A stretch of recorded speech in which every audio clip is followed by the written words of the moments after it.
Hi, here we are at the North Carolina Museum of Art in Raleigh, North Carolina. We are looking at an artwork by Caetano de Almeida called Untitled. Caetano de Almeida painted this in 2010, and it is an acrylic on canvas. Almeida was born in Campinas, Brazil in 1964. In his earlier stages, he frequently re-elaborated famous paintings from the history of art. So basically, he took a painting and just made it more modern, which is very, very unique. In his earlier stages, in the 1990s, he began to present canvases saturated with representations of animals and plants of great chromatic opulence. He has only recently began painting using acrylic. And each painting is intuitively conceived from scratch of the rudimentary materials of pencil, tape, and acrylic paint. For the past 12 years, he has only just been using acrylic paint, and he has been creating optically charged, patterned abstract paintings. Critics have said that Almeida's paintings vibrate with an energy and light that is undeniably Brazilian. His inspiration is said to come from the São Paulo's highway, which is St. Paul's in English. The interwoven grid is tuned with the bright palette of Bahia tourist bag, which is very, very famous in Brazil. It's very famous. All the tourists carry it around, well, if you can afford it. And when I very, very first saw this painting, it just captivated me. Like, all I could do was just look at it and wonder, how in the hell did he do this? Like, this was just so nice. And all the colors that he used, he just juxtaposed the brights and the darks and all brought them together to make one piece of art.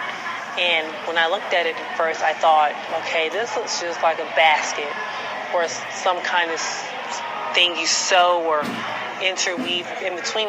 So it's very interwoven and intricately designed, and the way it's painted is just amazing. When you look at it, it just looks like the most perfect lines that you can possibly see. It reminds me of when you see the commercials on TV of the Scotch tape when you paint your house and things like that. So when I looked it up, it said that what he basically did was take the tape and tape his designs on here in the pattern that it's on, and then he just painted over it. And when he painted it, he left it out in the sun or outside in the weather, but not like where it can get rained on. But it was still in the environment where you can still feel the humidity and the heat from the Brazilian weather. Because down there, the climate is much, much warmer and much more humid. So he would not just leave it out there for like days or hours. He leave it out there for months so that it can become this rustic feeling and it can stay and become more permanent. So when you look at it up close, you can see the paint interweaving between other strips of tape.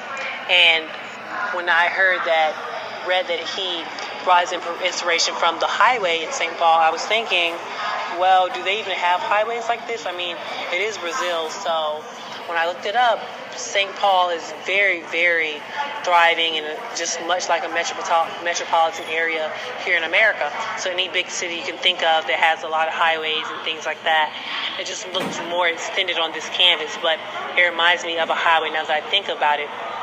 And amazingly, St. Paul is actually one of the highly populated cities in that country. So it's very, very nice that he could implicate this into his artwork. And when I first thought about this, I was thinking, well, was there anything going on in Brazil at the time that would make him want to do this?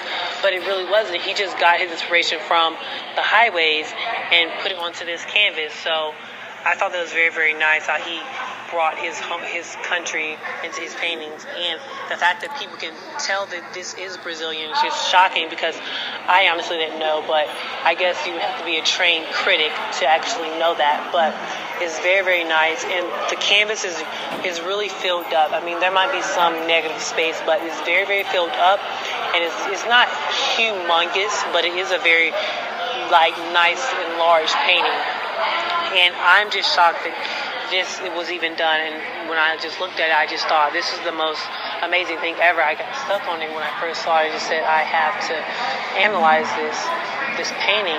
Since it's so recent, like the past 2 years it was made, it's so recent that you really can't find so much information on it. But when you look at his other acrylic paintings, he uses basically the same concept. He is a lot of twists and turns, and he still uses the tape and the acrylic paint and interweaves it throughout the painting, which is very, very nice that he followed the same idea in the same way that he did it. And some of them are more intricately woven to where it just is like a complete basket, and every place on the entire canvas is interwoven. But on here, it's only interwoven in certain places, which gives that effect.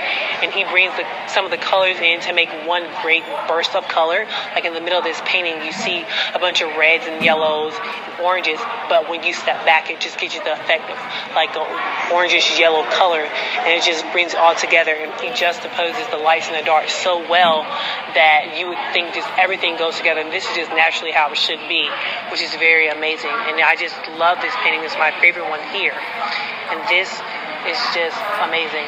So thank you.